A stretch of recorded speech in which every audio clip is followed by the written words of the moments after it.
Meus queridos amigos, é uma alegria estarmos aqui mais uma vez para o nosso Café com Luz. Esse espaço informal para que a gente possa tomar um cafezinho e tratar de assuntos que tangem a nossa essencialidade, a espiritualidade inerente a cada um de nós. E para o nosso episódio de hoje, nós vamos chamar como convidado uma pessoa que está ali no movimento espírita, através do seu trabalho de divulgação. Ela falou, gente, que são 43 anos de palestra e falou que não era para poder dar o resto da ficha. Então, a gente vai chamar nossa amiga Maíse Braga. Como vai, meu amigo? Tudo bem com Maíse? você?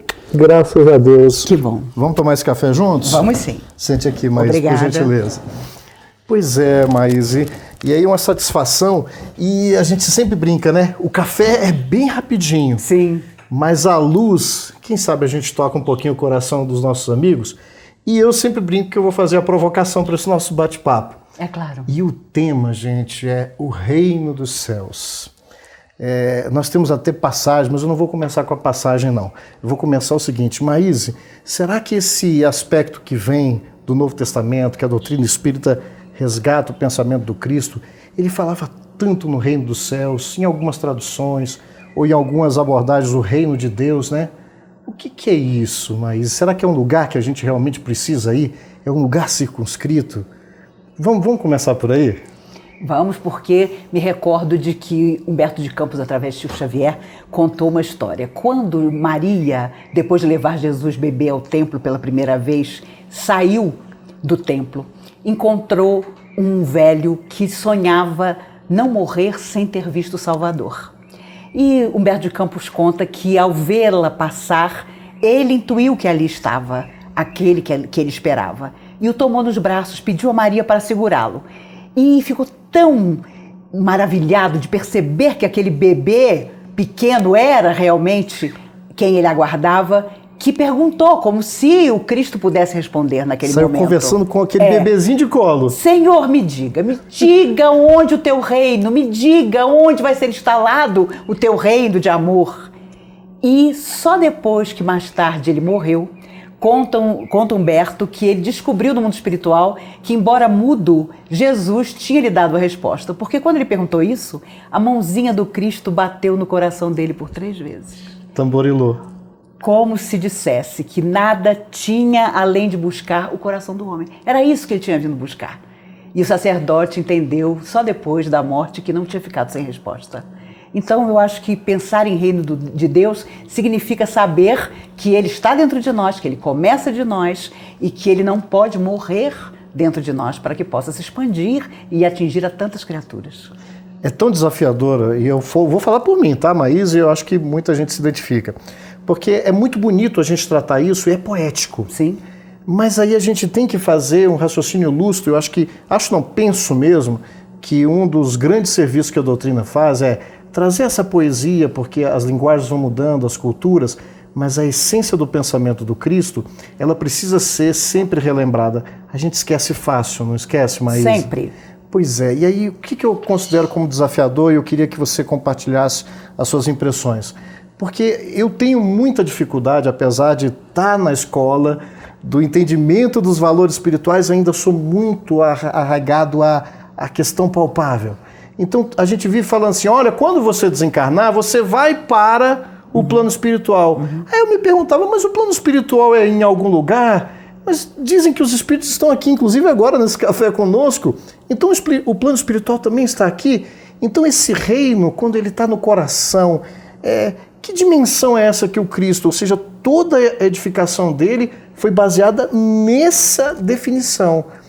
Será que essa dificuldade é algo mais do entendimento ou da nossa pouca vivência, de entendermos a nossa verdadeira realidade, Maíse? Eu acho que nós não entendemos ainda a nossa verdadeira realidade porque ainda há em nós dificuldades emocionais, psíquicas, muito graves, que trazemos de outras experiências e que ainda nos afetam muito. O egoísmo ainda existe, o orgulho, a preocupação em, primeiro, nos satisfazer. Então, essa generosidade, esse olhar o outro como se fôssemos nós, que Jesus propôs desde o primeiro instante, ainda é difícil para nós.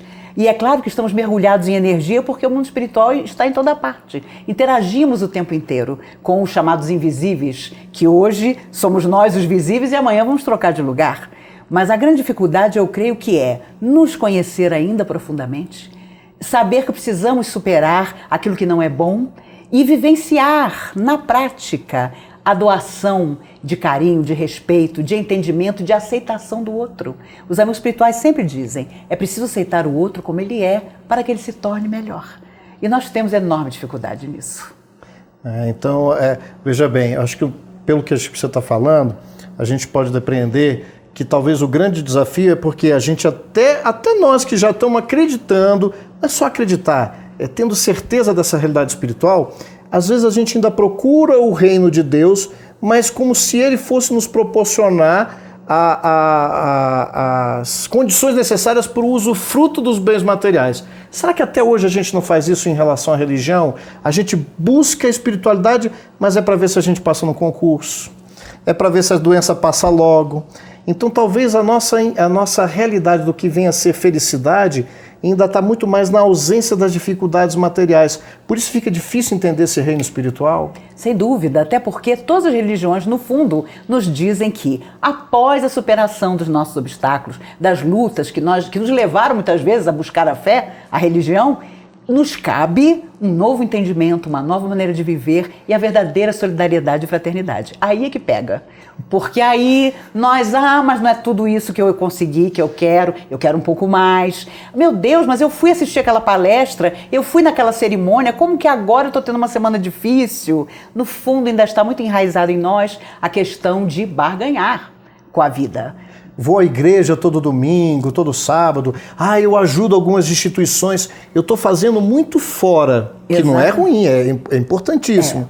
Uhum. Mas isso é interessante porque tem aquele livro, Voltei, Psicografia do Chico, do Frederic Finnegan, o irmão Jacó, e aquilo me baqueou, vou ser sincero. É um livro excelente. A gente se identifica porque ele falou assim, poxa, diretor da FEB, com tantos trabalhos, uma vida inteira de dedicação, e ele se sentiu sem luz, se sentiu incompleto, se sentiu constrangido no plano espiritual. Mas não era alguém que falava alguma coisa com ele, não era alguém advertindo, era o sentimento de que faltava.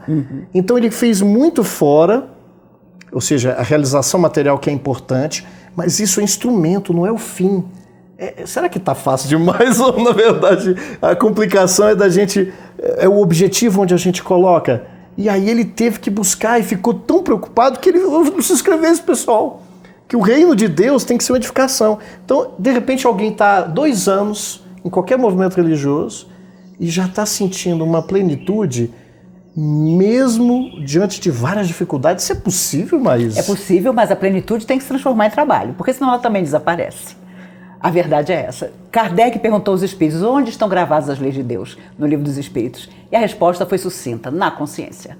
No fundo, Frederico encontrou a própria consciência e, como todos nós, encontraremos. E aí é que pega, porque é uma mensagem muito linda no livro Fonte Viva, em que Emmanuel diz, quando ultrapassares a barreira da morte física, não olhes para trás, nem para os lados. Estarás só, tu e tua consciência.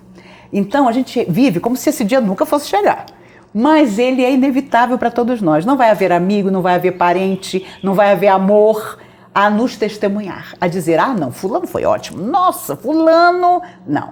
Nós é que vamos contar a nossa história. Hoje parece uma bobagem, porque a saúde, a juventude, tudo ainda nos favorece.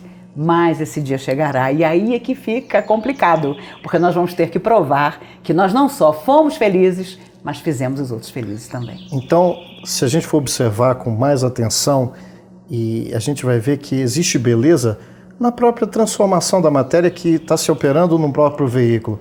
Porque senão a decrepitude, acho a palavra chique, né?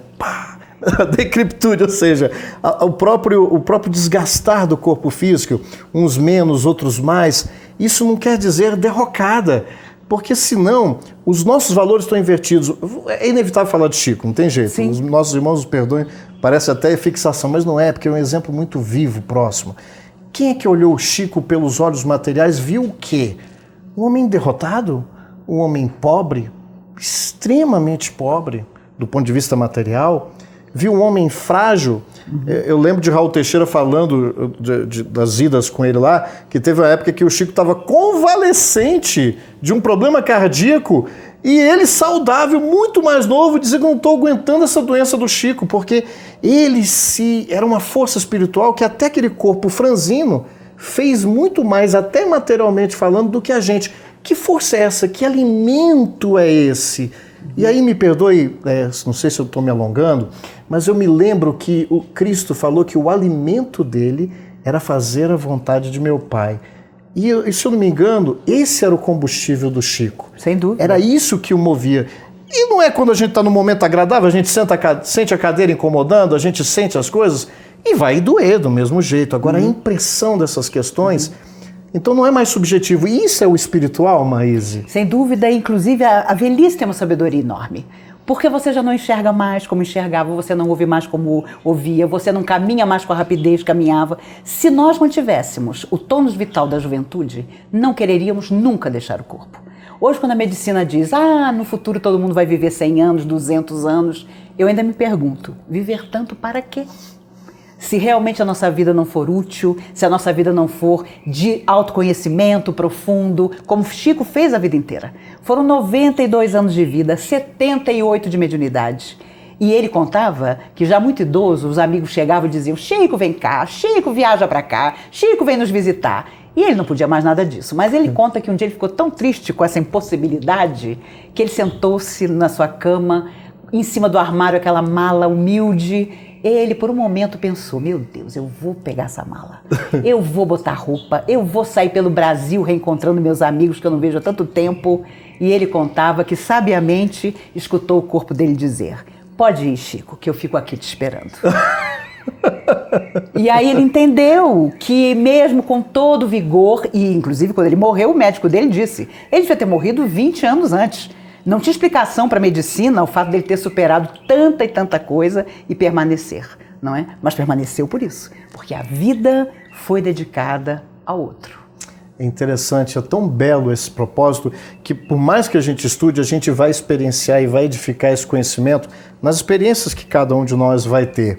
E você veja, estar encarnado é experimentar a limitação. Eu não falo nem só dos graves problemas que às vezes a pessoa encontra, passa uma vida inteira com problemas de saúde séria, mas mesmo essas pessoas que aparentemente têm uma vida razoavelmente tranquila, né? Mas o próprio envelhecimento, por melhor que ele seja do ponto de vista físico, vai trazer limitação. Se eu focar esse reino de Deus, que significa felicidade, plenitude, nas expressões materiais, talvez seja isso porque nós estamos tão infelizes coletivamente. Sem dúvida, porque nós ainda estamos procurando onde a felicidade não está.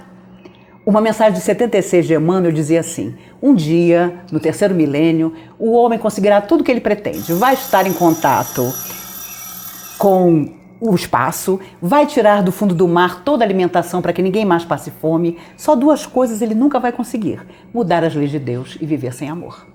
E no fundo a nossa infelicidade ainda é essa. Nós estamos tentando até hoje as duas coisas. Mudar as leis de Deus, sempre a nosso próprio benefício, e viver sem amor, que é impossível. Você viu a campanha do forno do pão de queijo, né? Eu vi. Segura aí um pouquinho, a gente volta já já, que a gente vai continuar com esse tempero que é o amor, que talvez seja, talvez não. A gente entende que é o caminho para o reino de Deus. A gente volta já já.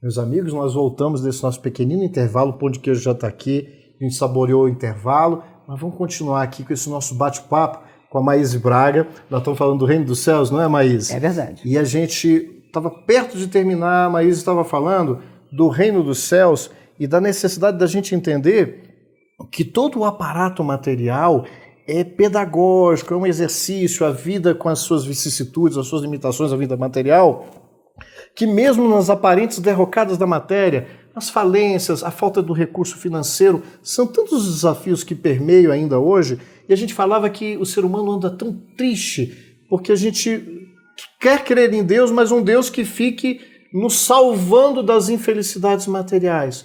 Não era? E você falou do amor. Eu vou fazer uma situaçãozinha, mas pega um pouquinho daquilo que você estava decolando e eu precisei fazer você pousar. Você falava do amor nesse processo. É verdade. Até o nosso auto-amor. Porque se nós não nos gostamos, não temos esperança em nós mesmos, não há como superar nada. Volto a dizer, a humanidade, por razões próprias, colocou toda a sua expectativa na matéria. E nós vivemos épocas em que a matéria nos mostra que não nos conforta, que inclusive não está do nosso lado, pode desaparecer de hoje para amanhã, nos traz um conforto relativo, mas não para a nossa alma. Então é preciso ter também esse lado de saber que nós seremos sempre aquilo que nós conseguirmos realizar. Por isso Jesus disse, o reino de Deus está dentro de vós. Ele não precisava ter dito mais nada, porque queria nos dizer que, estando dentro de nós esse reino, precisávamos cultivá-lo e espalhá-lo, que ele saísse de nós na direção do outro, sob todos os aspectos. Isso nos faria felizes, confortados, e nós, como ainda não optamos por isso, permanecemos com as nossas lutas. Olha, eu vou me permitir, eu falei para você, né? Você me autorizou. Tem no livro, você falou de Simeão. Sim. Que Humberto de Campos fala desse encontro com Jesus pequeno, batendo no peito, Sim. dizendo, olha, é aqui. E Sim. não no coração músculo, né? Sim. Vamos lá, Claro. Isso é poético. E você veja como Humberto de Campos traz essas preciosidades, porque tudo aquilo que Jesus viveu não tem livro nenhum que dá conta, né? Então, na tradição do mundo espiritual, a gente tem essas pérolas. E no livro Boa Nova, no capítulo 3, tem primeiras pregações. Antes de Jesus fazer o convite a Pedro, a André, ele passa por Jerusalém. E aí ele está perto da entrada do templo, Maíse, e aí ele vê um grupo de sacerdotes, na linguagem de Humberto de Campos, ociosos. Muitos de nós, né? Falando, discutindo, cheio de intelectualismo, mas ocioso, né? Sem prática. E aí, de repente, o magnetismo do Cristo chama a atenção de um daqueles doutores, que no futuro seria um dos juízes do Cristo, que é Hanã. E aí ele olha para o Galileu, eu estou aqui com o nosso textinho, e ele fala, Galileu, o que fazes na cidade? Passo por Jerusalém buscando a fundação do reino de Deus. De novo, né? Exclamou o Cristo com modesta nobreza. E aí o sacerdote tomou um susto, reino de Deus? O que você entende por isso? Aí olha só a definição dele. Esse reino é a obra divina no coração dos homens. De novo, Jesus reafirmando. E eu vou permitir contar rapidinho. Ele fala, mas com que obra divina em tuas mãos? Um reles Galileu? Olha a questão da matéria. Não tinha príncipe, não tinha ajuda política. Com que você pensa que você vai fazer isso, né? Aí Jesus fala que os colaboradores viriam de todos os lugares. Aí ele fala assim, os loucos, os desocupados. Ele fala, não. E aí ele pergunta assim, mas você já viu uma estátua bela feita com lama? E ele fala, sacerdote, não há mármore mais belo do que o sentimento e não há cinzel melhor do que o da boa vontade. A história vai. Pega por aí, mas será que isso está muito abstrato?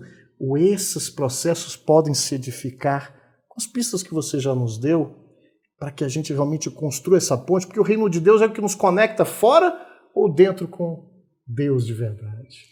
Eu acho que nós encontramos Deus não só dentro de nós, mas também na superação das dificuldades, nas pessoas mais chegadas a nós e naquelas que o nosso coração busca na lembrança, na saudade e que, teoricamente, não fazem parte do nosso núcleo familiar. Mas Jesus pretendia exatamente isso, que um dia nós aprendêssemos que a nossa família era muito mais do que aqueles que têm o nosso sangue. Era toda criatura que precisava de nós e que nós traríamos para o nosso coração. Ou que nós buscaríamos onde ela estivesse.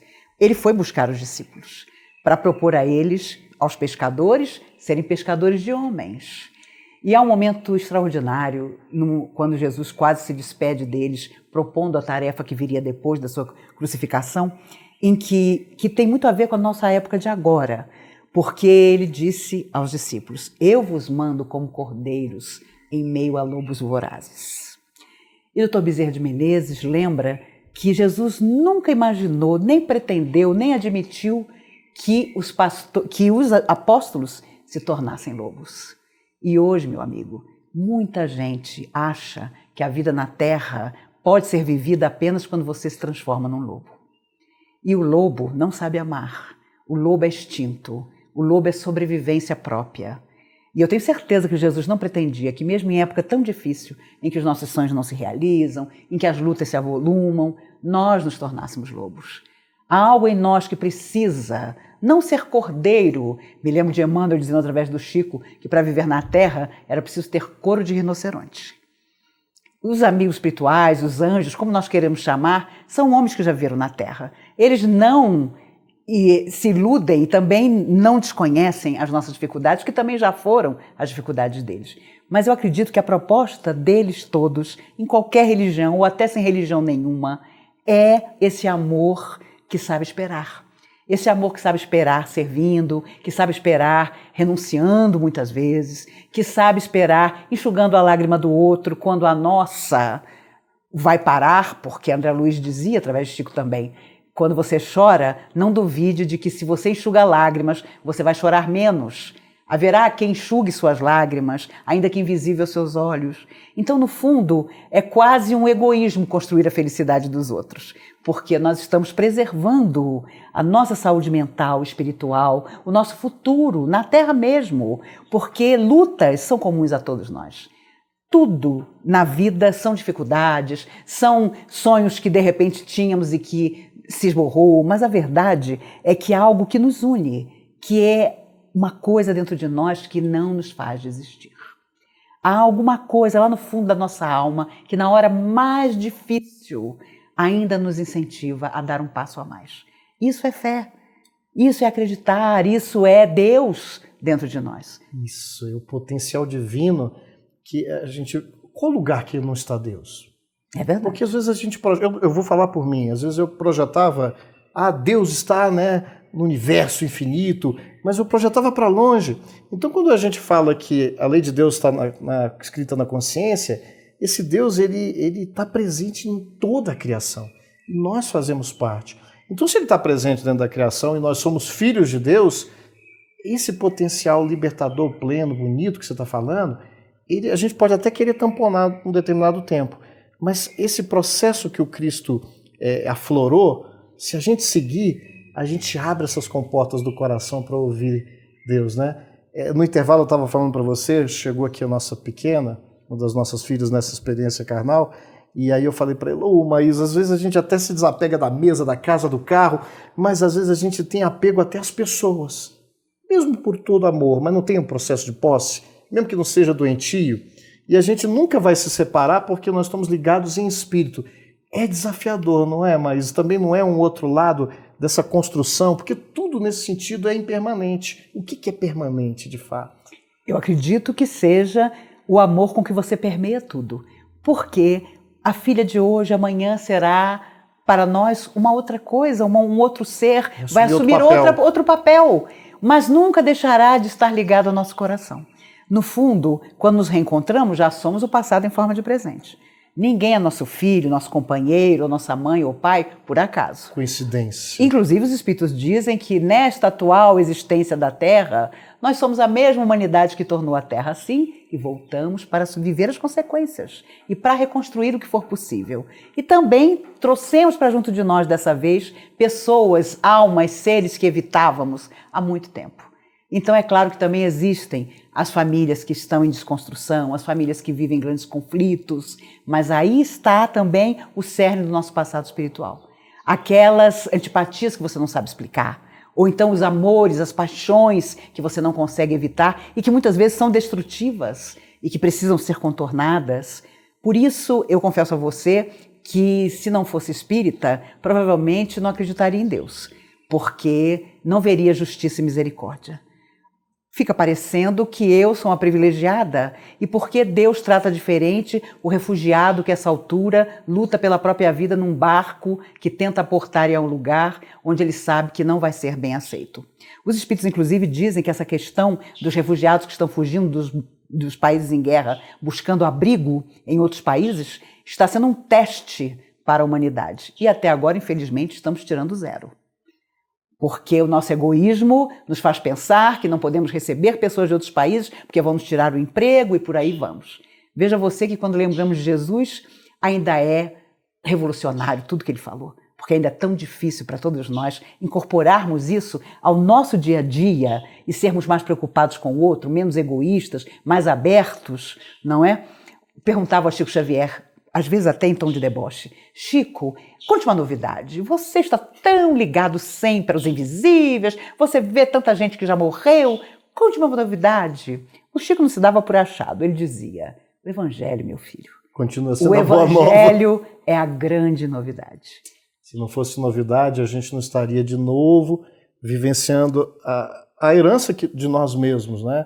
Porque com certeza aqueles que já edificaram esse espaço de plenitude no coração é porque já passaram por essas experiências, mas passaram bem, venceram. Então, admitir as nossas fraquezas, as imperfeições, reconhecê-las é um passo importantíssimo, né? Maíse, eu estou vendo ali, o Rafa falou que a gente tem aqui uns 2 minutinhos, e eu vou só citar um trecho, não sei se dá para você ter toda ela de cor aqui na cabeça, e eu queria 1 minutinho das suas palavras finais para esse café, viu, gente? Maíse vai continuar aí mais vezes com a gente em outros episódios. Alta de Souza, em Mensagem Fraterna, é uma poesia muito propalada. Diz assim, né? Meu irmão, tuas preces mais singelas são ouvidas no espaço ilimitado, mas sei que às vezes choras consternado ao silêncio da força que interpelas. Volve ao teu templo interno abandonado, a mais alta de todas as capelas, e as respostas mais lúcidas e belas hão de fazer-te alegre e deslumbrado. Ouve o teu coração em cada prece, Deus responde em ti mesmo e te esclarece com a força eterna da consolação. Compreenderás a dor que te domina sob a linguagem pura e peregrina da voz de Deus em luz de redenção. Fecha pra gente, Maíse, se despede aí dos nossos telespectadores. Meus amigos, eu me lembrei de Alta de Souza, essa poetisa extraordinária do Rio Grande do Norte, cuja vida foi só de lutas vencidas, mas com grandes dores. Me recordo de que para os dias de hoje ela também tem uma quadrinha favorita para mim. Então diz aí, Embora desiludida, alma cansada e sincera, por muito te dou a vida, não desanimes, espera. Que nós possamos esperar. Talvez o que esteja nos faltando não seja nem amor, mas saber esperar, sem desistir, sem desanimar, acreditando sinceramente que o dia de amanhã vem perto e trará a solução que hoje nos parece impossível. Maíse, muito obrigado. Eu que agradeço, meu amigo, pela oportunidade. Carinho. Que todos nós estejamos em paz. Gente, olha, um beijo no coração e até o próximo café.